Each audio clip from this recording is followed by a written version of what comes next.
पुणे विद्यापीठाच्या परीक्षा विभागाने उत्तरपत्रिकांच्या पुनर्तपासणीचा अजब विक्रम प्रस्थापित केलाय। इंजिनिअरिंग शाखेच्या एका महिला मॉडेरेटरने अवघ्या 200 मिनिटांमध्ये 355 उत्तरपत्रिकांची पुनर्तपासणी केली आहे। त्यामुळे वर्षभर मेहनत करून परीक्षा देणाऱ्या विद्यार्थ्यांच्या भवितव्याशी कसा खेळ सुरू आहे त्याचा धक्कादायक प्रकार या निमित्ताने समोर आलाय। या चार्टवर एक नजर टाका। मेकॅनिकल इंजिनिअरिंग विषयाच्या एका मॉडरेटरने उत्तरपत्रिकांचा एक गठ्ठा सकाळी 9:15 वाजता पुनर्तपासणीसाठी ताब्यात घेतला। नियमानुसार 15 ते 20% गुण मिळालेल्या आणि 35% अधिक गुण देण्यात आलेल्या सर्व उत्तरपत्रिकांची पुनर्तपासणी करावी लागते। मात्र 21 ते 35 दरम्यानच्या गुण मिळालेल्या केवळ 5%च उत्तरपत्रिकांची पुनर्तपासणी करता येते। या नियमानुसार संबंधित मॉडरेटरने एकूण 79 उत्तरपत्रिकांची पुनर्तपासणी केली। पुनर्तपासणी केलेला गठ्ठा त्यांनी बरोबर 1 तासाने म्हणजेच 10:15 वाजता कॅप केंद्राकडे जमा केला। या उत्तरपत्रिकांच्या पुनर्तपासणीसाठी संबंधित मॉडरेटरला एका उत्तरपत्रिकेसाठी कमीत कमी 20 सेकंद ते 1 मिनिट एवढा वेळ लागला।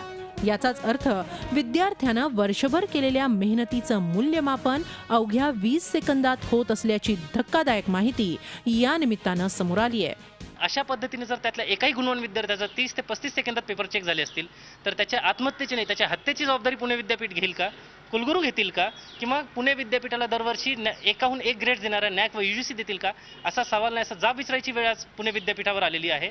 व अतिशय धक्कादायक पुरावा आज आमच्या हाती आलेला आहे, जेणेकरून पुणे विद्यापीठाची परीक्षा व पुनर्तपासणी विभागाची विश्वासार्हता पूर्णतः संपुष्टात आणलेली आहे। उत्तरपत्रिका पुनर्तपासणीच्या प्रक्रियेत सहभागी असलेल्या एका प्राध्यापकाने यासंबंधीची निनावी तक्रार कुलगुरूंकडे केली आहे। संबंधित मॉडरेटरने तपासणी केलेल्या सर्वच गठ्ठ्यांच्या बाबतीत हा प्रकार घडलाय। या संदर्भात चौकशी करून योग्य ती कारवाई करणार असल्याचं विद्यापीठाने सांगितलंय। त्या कॅप सेंटरकडे ह्या डिटेल्स मागून घेतोय आणि त्यांच्याकडनं आलेल्या डिटेलनुसार पुढे आम्ही काय करायचंय ते बघू। परंतु आमच्या त्यांच्याशी म्हणजे कन्सर्न शिक्षकांशी आणि कॅप डायरेक्टरशी तोंडी झालेल्या घटनेबाबत अशा प्रकारचं कुठलंही चूक झालेली आहे असं त्यांच्याकडनंही रिपोर्ट झालेलं नाहीये किंवा त्यांना असं वाटत नाही। पुणे विद्यापीठाच्या परीक्षा विभागातील अनागोंदीची अनेक प्रकरणं यापूर्वीही समोर आली आहेत। अवैध गुणवाढ प्रकरणात परीक्षा विभागातील कर्मचाऱ्यांवर गुन्हे देखील दाखल झाले होते। अशा प्रकरणांमध्ये संबंधितांवर कारवाई होवो अथवा न होवो, विद्यार्थ्यांचं जे नुकसान होतं ते कसं भरून निघणार हा खरा प्रश्न आहे। पुण्याहून अरुण मेहत्रेसह bureau report, Zee Media, Mumbai.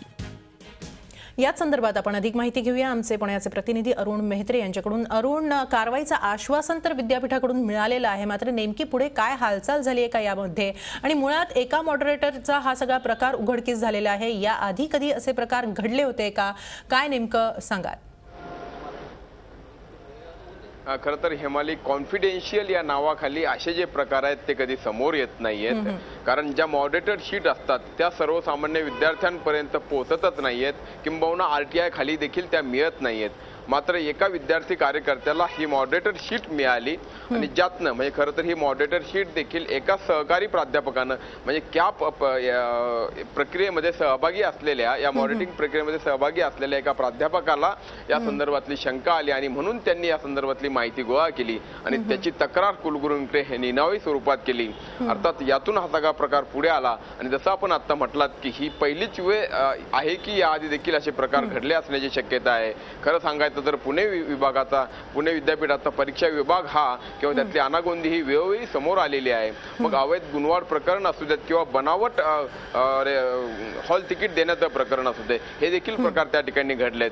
त्यामुळे अशा पद्धतीनं पेपर तपासणी मध्ये जर काही गैरप्रकार होत असेल किंवा त्यामध्ये कुठेतरी निष्काळजीपणा होत असेल तर ती आश्चर्याची बाब समजायला नको, कारण केवळ यात महिला असू देत किंवा पुरुष, या मॉडरेटरनी जे काही केलं त्यात असं लक्षात येतं की जवळजवळ म्हणजे 8 ते 10 गट्टे, पेपरचे गट्टे अवघ्या काही तासांमध्ये म्हणजे 2-3 तासांमध्ये त्यांनी पुनर्तपासणी करून वेगळे केले। खरं सांगायचं तर पेपर पाहणं, पेपर चाळणं आणि पेपर तपासणं ह्या वेगवेगळ्या गोष्टी आहे। या ठिकाणी ज्यावेळी आपण पुनर्तपासणीचा उल्लेख करतो त्यावेळी तो पेपरची ही पुनर्तपासणी झाली पाहिजे। त्यामुळे ज्या विद्यार्थ्यांनी ही उत्तरं लिहिली लिहिलीत ती नीट तपासली गेलीत की नाही, ती एखादं म्हणजे बरोबर असलेलं उत्तर चुकीचं दिलंय का हेही तपासलं गेलं पाहिजे. तर या सगळ्या गोष्टीचा परिणाम अखेर विद्यार्थ्यांच्या भवितव्यावर होणार असतो आणि तो या ठिकाणी त्या बाबतीत निष्काळजीपणा किंवा दुर्लक्ष झालेलं लक्षात येतं. त्यामुळे कारवाई ही नक्कीच झाली पाहिजे असं या ठिकाणी म्हणावं लागेल. नक्कीच कारवाई झाली पाहिजे. मॉडरेटर्सच्या या पुनर्तपासणीवर संशय तर आहेच, मात्र त्यावर कारवाई होणंही तितकंच गरजेचं आहे. अरुण, आपण दिलेल्या सगळ्या माहितीबद्दल धन्यवाद. झी 24 तास, एक पाऊल पुढे.